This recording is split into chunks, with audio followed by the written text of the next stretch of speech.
Ce document, je vous propose de passer au suivant. Cette fois, on vend, dans le cadre d'une suite de portage foncier par l'EPF, on vend des biens situés au 26 bis rue de Genève.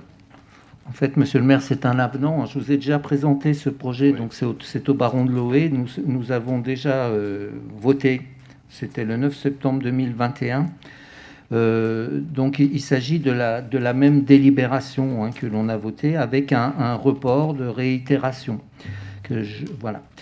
Donc l'établissement public foncier de la Haute-Savoie a acquis en 2017 pour le compte de la ville d'Annemasse les biens situés au 26 et 26 bis rue de Genève, les parcelles cadastrées section A numéro 2003 et 2005. Le 2003 s'agit d'un terrain nu, 2005 d'un garage, et le lot numéro 2 de la copropriété cadastrée section A 2006, la commune étant déjà propriétaire des lots 3, 4 et 5. Ce portage foncier d'une durée de 10 ans est intervenu pour compléter une réserve foncière en vue de la restructuration du tissu urbain de la rue de Genève et de la rue du Parc. Pour parvenir à cet objectif, la ville s'est rapprochée du bailleur social, la SA HLM Solar, qui a proposé un partenariat avec la société Spirit Immobilier Rhône-Alpes, donc qui est le promoteur, de manière à réaliser une opération plus globale débouchant sur la rue du Parc en étendant le périmètre d'aménagement sur les parcelles voisines cadastrées section A 2003, 2004, 2005, 2006, 4512, 4513.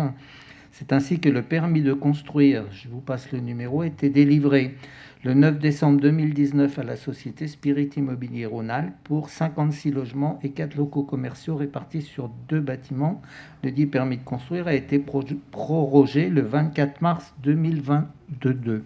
Je vous ai déjà présenté ce projet.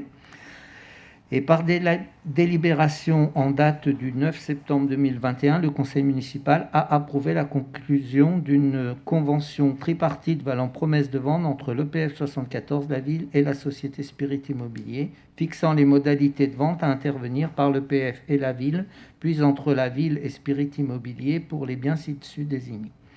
La vente au profit de la société interviendra après la résiliation anticipée du portage foncier. Elle aura lieu au prix de 404 382,43 €, augmenté du remboursement de l'intégralité des frais acquittés par la ville pendant la durée du portage.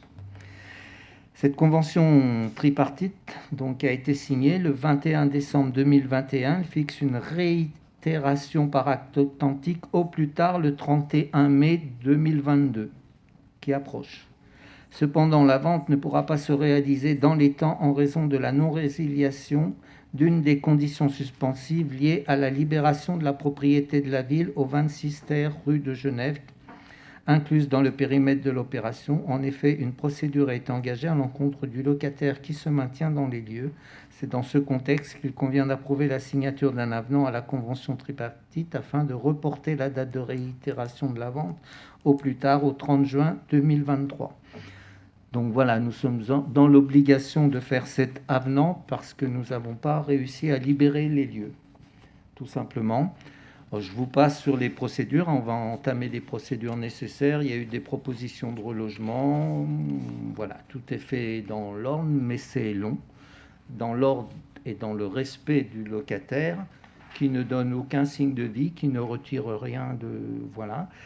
Et... Voilà, donc nous serons sans doute dans l'obligation de lancer, nous allons lancer une procédure afin que ça ne bloque pas l'ensemble du projet. Voilà. Voilà, quelquefois c'est pas simple, les situations de ce genre-là. Madame Meka.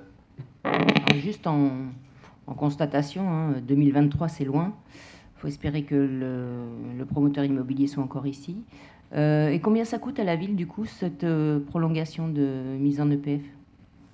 Ça inclut les frais de portage, donc ça ne coûte rien. Oui, vous allez les redonner après, mais en attendant, il faut quand même payer. C'est de la trésorerie, mais ça... Il faut payer des huissiers, il y a des tas de choses qu'il faut payer. Oui, tout à fait. Quand ça se passe bien, ça coûte pas cher. Quand ça se passe mal... Et on n'est pas sûr de garder le promoteur jusqu'à 2023 non plus. Si. Enfin, je veux dire, l'ensemble, la seule... Enfin, comment dire, on n'était pas les seuls à vendre, c'était assez... Enfin, toutes les barrières sont levées. D'accord, c'est la dernière, celle-ci. Voilà, c'est la seule qui bloque. En fait, c'est nous qui bloquons, puisque c'est nous qui vendons et qu'on doit vendre donc dans une situation d'inoccupation, ce qui n'est pas le cas pour l'instant. Mais le promoteur est toujours là et dans les starting blocks. Jusqu'à quand? Merci. D'autres questions? On peut valider cette délibération? Pas d'abstention, pas de vote contre? Merci. La suivante, c'est la même chose. Hein. C'est la même, je veux bien vous la lire aussi, mais enfin, c'est la même sur le 26 et 26 terre rue de Genève, où on est directement propriétaire, là, sans passer par le PF. Voilà, c'est la même chose. C'est la prorogation. Là aussi, unanimité sur cette délibération, en espérant qu'on arrive à faire que le lieu soit évacué.